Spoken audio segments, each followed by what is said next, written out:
يعلمون أن نحن المسلمون قادمون. Assalamualaikum warahmatullahi wabarakatuh. Alhamdulillahirabbil alamin. Allahumma shalli ala Muhammad wa ala ali Muhammad.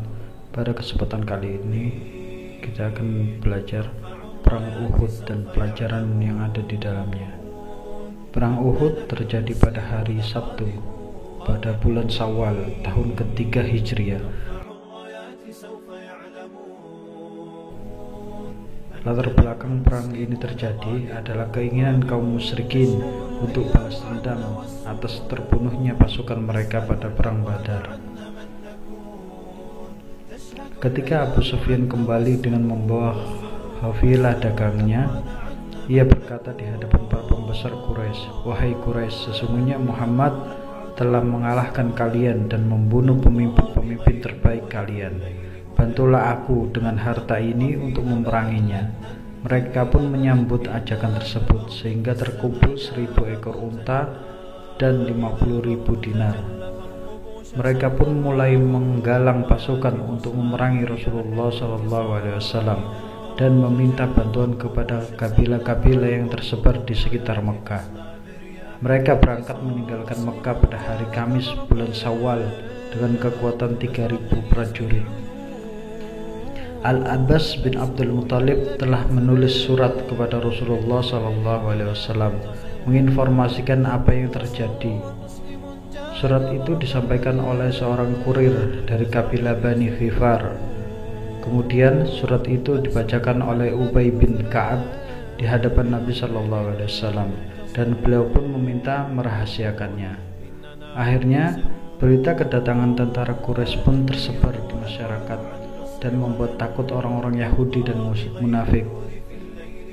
Apalagi ketika pasukan musyrikin sudah tiba mendekati Madinah, membuat suku Aus dan Khazraj berjaga-jaga sambil membawa senjata di seputar Masjid Nabawi dekat dengan rumah Rasulullah SAW. Khawatir akan adanya serangan mendadak.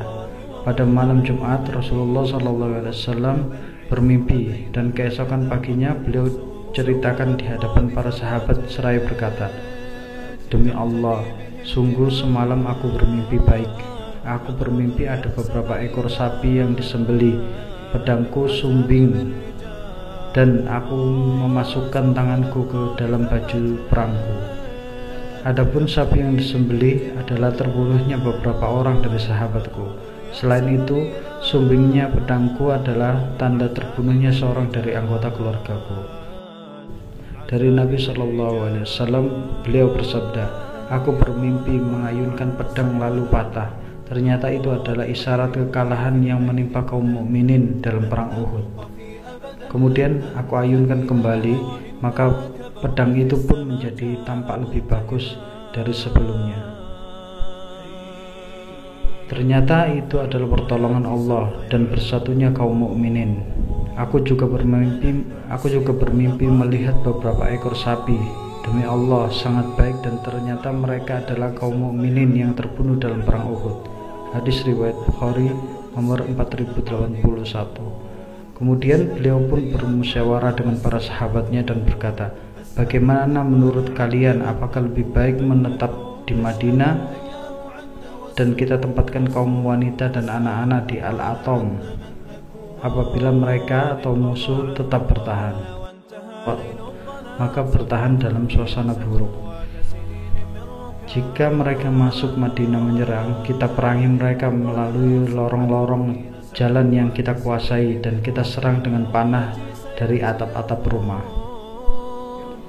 Pendapat ini didukung oleh para tokoh Muhajirin dan Ansor serta pendapat dari Abdullah bin Ubay. Sedangkan sebagian besar anak-anak muda yang tidak ikut dalam perang Badar dan pemuda yang mencari syahid menginginkan untuk berhadapan dengan musuh. Mereka berkata, "Wahai Rasulullah, marilah kita hadapi musuh kita agar mereka tidak menganggap kita pengecut." Rasulullah SAW tidak menyukai sikap mereka yang meminta terus-menerus.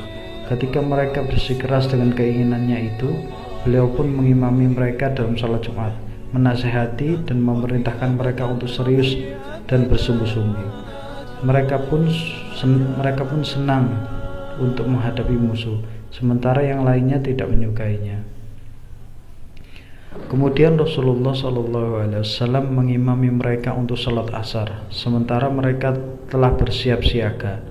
Rasulullah SAW masuk ke dalam rumahnya. Pada saat itu datanglah dua sahabat yang bernama Sa'ad bin Mu'ad dan Usaid bin Huzair. Seraya berkata, "Kalian telah memaksa Rasulullah SAW. Kembalikanlah keputusannya kepada beliau." Tiba-tiba Rasulullah SAW muncul dengan pakaian perangnya dan sebilah pedang yang terhunus dan tutup kepala baja. Mereka pun menyesal atas sikap mereka selama ini seraya berkata, "Kami tidak ingin menentangmu. Ambillah keputusan sesuai kehendakmu, wahai Rasulullah." Kemudian beliau menjawab, "Tidak pantas bagi seorang nabi yang telah mengenakan topi bajanya untuk melepas kembali sampai Allah memutuskan antara dirinya dengan musuhnya." Kemudian berangkatlah Rasulullah SAW dengan kekuatan kurang lebih 1000 pasukan. Ketika mereka sampai di wilayah Saud, tempat antara Madinah dan Uhud, Abdullah bin Ubay beserta 300 pengikutnya menarik diri sambil berkata, "Dia, Muhammad, telah mengikuti kemauan mereka sahabat dan mengabaikan aku. Untuk apa kita membunuh diri kita sendiri, wahai teman-teman?" Maka ia pun kembali bersama pengikutnya dari kalangan munafik dan orang-orang yang ragu. Di tengah perjalanan, Rasulullah SAW melakukan inspeksi pasukan. Ternyata terdapat beberapa anak kecil yang belum memiliki kemampuan untuk berperang, hanya semangat saja dan keinginan untuk menjadi syuhada. Rasulullah SAW menolak keikutsertaan mereka karena masih kecil. Di antara mereka yang ditolak adalah Samurah bin Jundab dan Rafi' bin Hudaij. Usia mereka kala itu baru 15 tahun. Kemudian dikatakan kepada beliau, "Wahai Rasulullah, Rafi' itu memiliki keahlian memanah." Kemudian beliau pun mengizinkannya.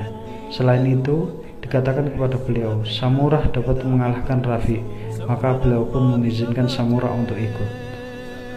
Rasulullah SAW pun melanjutkan perjalanannya seraya berkata, "Siapakah orang yang dapat mengantarkan kami ke pihak musuh lebih dekat lagi?" Abu Kaisama berkata, "Saya ya Rasulullah." Kemudian ia pun mengajak Nabi SAW melintasi bukit Bani Harithah dan perkebunan mereka. Ketika melintasi kebun milik Murabba' bin Qaizi, seorang munafik yang buta matanya, ketika itu mendengar Nabi SAW dan para sahabatnya akan melintasi kebunnya, ia pun melemparkan segenggam tanah ke arah para sahabat sambil berkata, "Jika kamu adalah Rasulullah, aku tidak menghalalkan masuk ke kebunku." Sahabat pun mengepung untuk membunuhnya, tetapi Rasulullah SAW mencegah mereka dan bersabda, "Janganlah kalian membunuhnya. Sesungguhnya orang ini buta hatinya dan juga buta penglihatannya." Rasulullah SAW pun melanjutkan perjalanan hingga sampai di sebuah lembah di Uhud dengan posisi membelakangi gunung Uhud dan melarang sahabat untuk berperang hingga ada instruksi.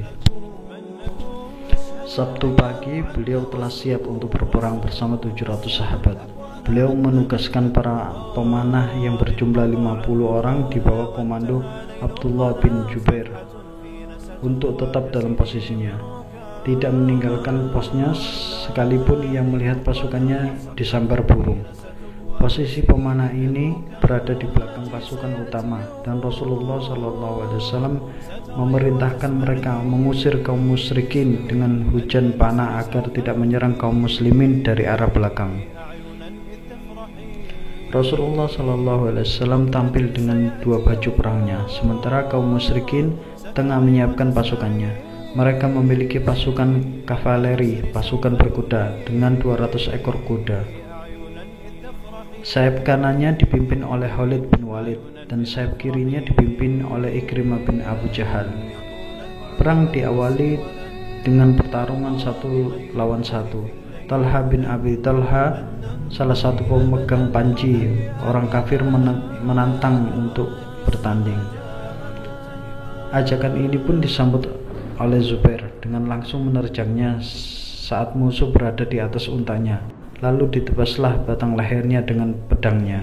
Nabi SAW lantas berkomentar, setiap nabi itu punya seorang hawariyun, pengikut setia. Pengikut setiaku adalah Zubair. Hadis riwayat Bukhari nomor 2846. Setelah itu, perang massal pun berkecamuk. Pedang saling berdampingan.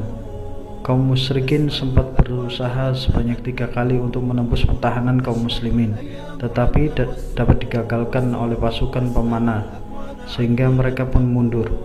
Umat Islam saat itu tengah diuji dengan kebaikan dan mereka mampu memperlihatkan kepahlawanannya, sehingga membuat kaum musyrikin lemah tak berdaya.